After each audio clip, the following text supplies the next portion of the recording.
Don't say much. I know you're coming in looking. You're looking. You're looking to drop a verbal atomic bomb here to try to just blow something. Are you still concerned? No, you're still concerned. Murph, are you out of your mind? You think you're not going to win this week?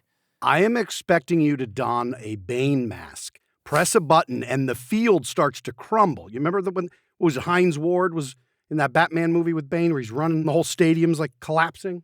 I sure do.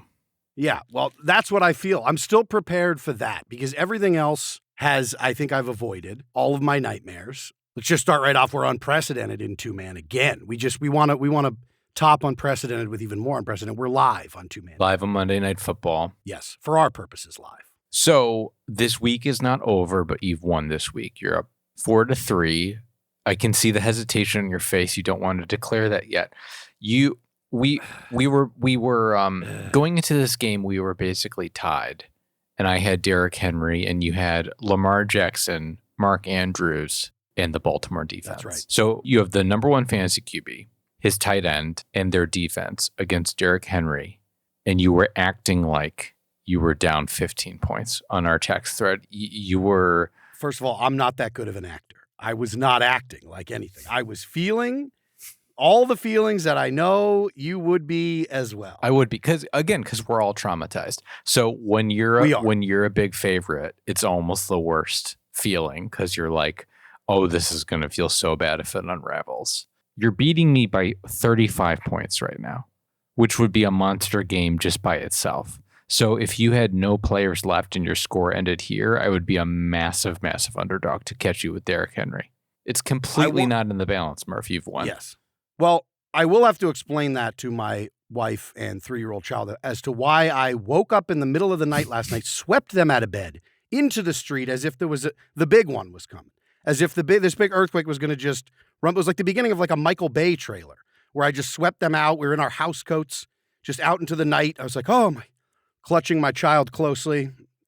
And now I'm going to have to explain to them that was all for naught because it didn't, my nightmares did not come to fruition. This is the trauma that fantasy football inflicts on you because last week we were basically tied going into Monday Night Football. That's right. And you had a running back against my quarterback and defense, and you felt like you were absolutely dead in the water. Flash forward a week later, we're in an eerily identical situation, except I would say even better for you in that you now have the quarterback and the defense plus a tight end against my running back, and yet you still feel like you're completely dead in the water. That's how snake bit and traumatized it can make you feel. I mean, it's sickening. It really is. Like every time you flip a scenario, it's like what were those Trading Places movies? Like there were a couple of them. There was Dudley Moore and Kirk Cameron were in one. Fred Savage. There was like basically the same movie was made, not Freaky Friday kind of shit. It's like that. You just keep waking up every day and you're like, oh, great, I'm in this scenario. And you're like, well, that looked sexy last week. And now today it's a horror show. I got to go to school. I am comfortable now seeing Derrick Henry. Oh, that's good. You're in sweatpants on the side. You're up 35 points. And the only player you're playing against is mysteriously not in the game at all. And now you're starting to feel comfortable. Now the confidence is shining. That's I'm beaming over here. Yes, that's good. That's what it takes. And I am Dudley Moore this week, and you are Kirk Cameron, and we are. Do not call me Kirk Cameron. No one is Kirk. All right, you're Fred. Actually, you are Fred. You're Fred Savage. I'm Dudley Moore, even though they weren't in the same one together. I mean, Kelsey. Here's what sucks about you and Big Red. You finally come to an impasse with the Big Red machine. You've loved your Chiefs stacks over the years. I have. You love Mahomes. Love him. But he's also reached a level in his career already, and this has got to be frustrating. He's reached the Tom Brady level of just like, I'll just win, which is a little bit frustrating from a fantasy standpoint. That's why it was so hard with like running backs with Belichick over the years, even Brady. Even when Brady, you're like, I think you could have thrown 5 touchdowns in this game, but like you just decided to dink and dunk and like work the clock and then end up weird kind of game planning that almost, it feels like Andy and the Chiefs, they've won a few Super Bowls. They're now like, let's experiment. It's been a weird evolution because they were such a high octane offense. And now they've evolved into, they feel like the Patriots teams. They're cruising along. They got a really good defense, and they're like it's almost like the martial arts thing about like using minimal force. Yes, they're just like, we're gonna beat you with as little, like we'll score just as many points as we have to, and no more. With the fluidity of like a slow trickle of water. Yeah, that will like eventually like it will break down whatever rock and earth is in front of it. But yeah, it is weird. Like it is weird to watch them because their games almost don't make sense. They're undefeated. And every time I watch chunks of them, I'm just like, I'm not sure what's happening here, but they're winning. And I think Mahomes is far and away the best quarterback in the league, but it is not translating into fantasy points. So Murph, yes, we were tied 3-3 and within 20 points coming into this. You are annihilating me this week. You're currently projected to beat me by almost 50 points. I would say I'm comfortable saying I've won the week, but I just have too many. And listen, Tom, there's, I don't know if you need a running back, but Breece Hall is officially on the block, is what I would say. Is he? He is. Okay, that interests me. Okay, so Breece Hall's on the block because you think the Jets are horrible. That's a respectable opinion. I just don't want to. I don't want to think about them anymore. Okay, great. Everything's Jets. All. What nonstop. Are you looking for from me? From you, I think you know what I'm looking for. I absolutely don't. I really don't. Well, I had him. Oh, you want Malik Neighbors back? He did a little. He had a pit stop. Oh, fucking, that's interesting, isn't it? Wow. It feels like since we have a Week 18 Whisper campaign, we're so close. Going back and forth, I was like, this feels like a time to make some kind of, like, we're more open to trades, I feel like we should be now than we ever were before. I mean, Neighbors is like, I don't know what's going on with them. It's like, I'm not saying that's an official offer. I'm just talking, but I want Neighbors to come back to me. I had he didn't play at all, but he was such a great presence in the locker room. He's just a fun kid. Lamar Jackson just threw a 50-yard touchdown. I might hit, you're going to hit 200. If I hit 200, you're at 191. So Murph, to celebrate, I will send a car over to pick up Neighbors. Murph, this is turning into an Uber Eats. This is going to be a Midland City crisis in the locker room. You're beating me by 51. Right. This you need to be initiating trade talks, not me. Why am I initiating trade talks? What the hell am I? I'm on my way to 2 Hondo. All right, so you want to pause this talk? I want to pause. I mean, I'm always flapping my gums one way or another, but I'll leave the serious offers, or even the Yahoo unserious offers. I'll leave to you now.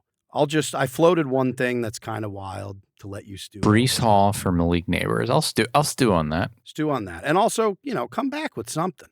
I know you're always cooking things. What do you mean come back with something? You're a great cook, from what I hear. Yeah, this is now the officially Murph high score. Live. You are having the number 1 score of the year so far of any team, including Capes. Well, and you're projected. You're not done. It's saying 214. Oh my God! So now, Tom, I think you're the wrong person to ask. Do I need to start panicking now? No, absolutely. I mean, you are just. This is your down week, so you beat me. I don't think it's that down. You have a problem at defense. You're going to have to get a defense. You're going to have to. I don't think it should be Denver. In my, as someone with 0 waiver moves, I have a lot of input for you. This is a losing moment for right Daddy here. Waiver Bucks. This is a losing moment right here. Sitting here, having you consulting me about that I need to pick up a defense, and you don't think it should be Denver. It doesn't. In the musical Annie, does Daddy Warbucks ever get does he ever get humbled? I know he ends up like, softening a little because, I love this little orphan, but he doesn't ever get humbled, does he? I don't know if he does, but in the 2-man musical, Daddy Waiver Bucks is getting very humbled. It's a hard knock life. Riches to rags. I probably didn't pick a great nickname. I mean, did I pick Daddy Waiver Bucks? I think you invented Daddy Waiver Bucks. I think I forced you. It was probably a bad move to let you force me into a cartoonishly evil name. Well, it was either that or Scrooge McWavers was the other one, because I'm also like, you not were doing good. Like, you were diving into a pit of golden waivers. Like, you were really, to be honest, you came like, I don't want to, say you were asking for anything, but you came sauntering into that one Skype with those waiver bucks. You were counting those waiver moves relishing in the fact that I had to come calling. I was, and then was immediately punished for it. The fantasy gods did not like that, and then put me in the exact same position the following week, and now I'm. Also, you were a perfect gentleman, for the record, too. But I saw this lascivious. I created in my mind this lascivious daddy waiver box. I'm going to back pocket these points. You'll come back on these points if you lose again, because now the point thing could be the point thing. Like this is no joke what you're doing right now. This is a haymaker. It's a haymaker. But again, you having those two waivers in your back pocket is huge. I may make an ill-advised trade yet. I've already started trying to for some reason. I don't know what I'm trying to stir up over here. So you still have moves to be made there. Yeah, you're up to one. I mean, listen, you're putting up points there. You're up to one. You're almost up to 160. Don't condescend. Honestly, to me. I know. As that was coming out of my mouth, don't condescend to me. Up to 160. Listen, what are you up to, sloppy? Mr. Jackson, 44.44. Molly just got back. Hi, Molly. Hey, Mark. Are you how excited are you that we finally turned this insanity into something practical like a podcast? Pretty exciting stuff, huh? Absolutely. I mean, it needed to happen. It needed to solidify. It took us 9 years, but we figured it out. Well, 9 years ago, it wasn't what it is. No, that's true. We weren't ready. I mean, Rode hadn't released the Rode Pod mic, so we couldn't have done it. No, we would have had to rent studio time at a radio station to do this 9 years ago, That's right. That's where we would have been. If we wanted video, we'd have to do it on 35 millimeter. We would, yes. You would be cutting up. You'd be in the editing room just cutting actual film together. I'm still running scenarios where I could lose this game, but it's so funny. He's traumatized from years of fantasy football heartbreak. Yeah. Molly's seen a good deal of that for me too. I try not to talk about it with her anymore. Yeah, no, that's true. The first year, oh my God. No, you get a peek under the hood at how much we're mentally putting into this, and it's probably a little unsettling. We had been dating for, I don't know, whatever, months, maybe 1 year. He would set alarms for the middle of the night. Yeah, I'll be on mic for this one. Yeah, yes. When I pushed back on this at all, the reaction was like, "What are you talking about?" And then he would spend every Sunday absolutely fucking miserable. Yes. You're like, but this is borderline self-harm. Like, what is happening here? Yeah. I also love, she did a spot on Tom Levin of the, what are you talking about? that was like, I was like, wait, did you throw your voice there? It was like a Beetlejuice moment. Yeah, that's, listen, that is what, but you married into it. You know what I mean? You're like, if this is where the ceiling is on this insanity, it's manageable. It's a tall order, but it's manageable. It's harm management. This is just, here's what you didn't know. This is a second harm management podcast for you. Exactly. Yes, this was unknowingly. Yes, we're minimizing the harms as we go. Harm reduction. Sorry. This is the second harm reduction podcast for you. I mean, Tom's really got it under control in the last couple of years. Yeah, I do not discuss fantasy football with Molly ever, with the exception of talking about the 2-Man Dance podcast. Yes, but which I is do not. A creative project. I am not. You found a way to sneak it in. My personal growth is I will have horrible fantasy football beats, and she won't know that they happened, which means I have neither told her nor has my emotional life deteriorated to the degree that she knows that she thinks something's really horribly wrong. Yeah, that's true. When really it's just like fucking 40 points, Yeah, you're like, what's bubbling below the surface? What's going on here? Do you watch, Molly, any football at all? Like, is that your sport? Do you care about the sport in the slide? Not my sport. No, it is. I love that too. Diana's the same way. So there's not even an appreciation or giving a shit at all about football. To then bring a fantasy element into it, to then try to explain the nuances of a 2-man fantasy scenario, which has now been parlayed into a podcast. It feels like it's a lot. It's a lot. It's almost like you get lost in the weeds at some point, and you're just kind of like, I'm going to keep talking about this, but I can tell there's like a glazed over look on people's faces, but still there. It's one of the great joys of being married for this long, I think, is recognizing the glazed over look in your spouse and being like, okay, you're done. and it's not a fight. You're just like, oh, I see it. You're done, and then you stop, and we both do it to each other, and then that's it. Yes. I was saying this just the other day. I know the millisecond when she's done. Yeah, you're trying to like spin this moment into like a 30 for 30. You're like, no, there's a human interest story here. Let me see if I can push through on this. Yeah. No, but you know it. You know it when you see it. I think that is part of love in a lasting relationship, is knowing the glazed over look, not taking any offense to it. Yes. Well, Molly, I'll tell you, you're not going to give a shit about this at all, but I'm up one game. I'm now up like 70 points. I mean, this is... Wow. Yeah, he threw a haymaker this week.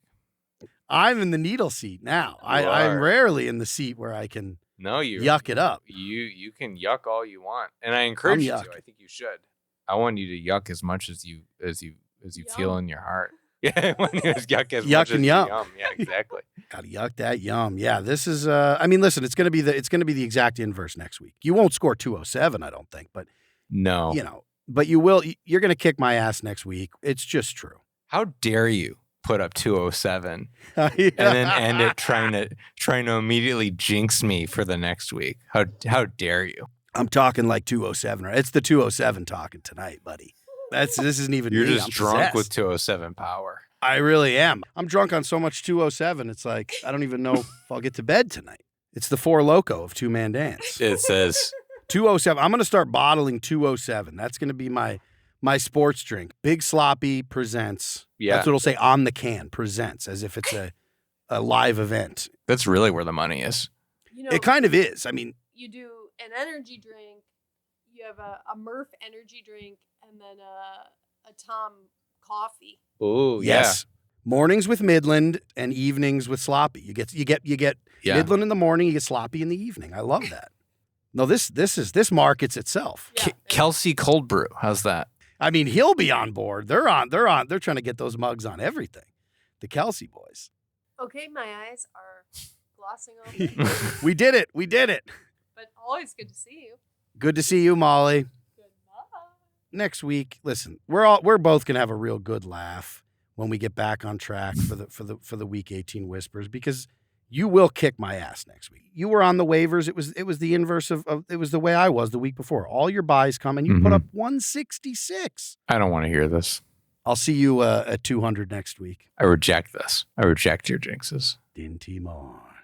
These sloppy hexes. I don't want anything to do with your sloppy hexes. Taste the 207. Well, look, congrats on the best week of the season. Thanks, buddy. Monday Night River. Monday Night River trademark.